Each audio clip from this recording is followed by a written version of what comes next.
En revanche, on vit une période assez peu commune, qui est celle des ruptures technologiques, qui est un peu le sujet qui me préoccupe, au premier plan, à la direction générale de l'armement et des ruptures technologiques qui viennent d'innovations technologiques qui, pour la première fois depuis, des décennies en fait, sont essentiellement issues du monde civil. Donc, prenons l'espace par exemple. L'espace a toujours été une chasse gardée, précaré et tu avais, des satellites, plus ou moins espions, tout le monde maîtrisait son truc, l'espace était démilitarisé et c'était un domaine souverain. Aujourd'hui, force est de constater que sur l'ensemble des orbites, tu as essentiellement maintenant des acteurs, privés et commerciaux.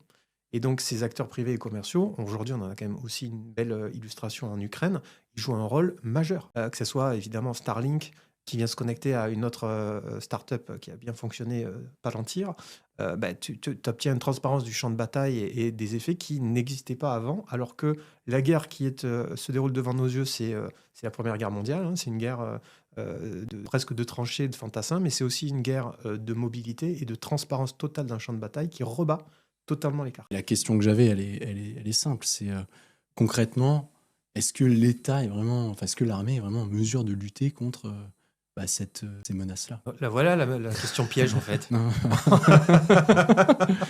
Alors, écoute, à nouveau, cette accélération, qui est une accélération non seulement technologique, mais qui est aussi une accélération de données, qui est une accélération, qui provoque une charge mentale sur laquelle on pourra revenir à titre individuel, propre aussi bien aux décideurs, aux chefs des armées que, aux moindres citoyens. Quand je dis demain, c'est peut-être dans l'après-midi, hein, quand on voit le rythme, effréné auquel les modes opératoires et les technologies se développent sur le théâtre laboratoire ukrainien, ben, en effet, on a été obligé d'accélérer et donc tout le monde s'est quand même mis dans un mode d'effort de défense, pour pas dire d'économie de guerre, qui, moi, aujourd'hui, me paraît, juste, important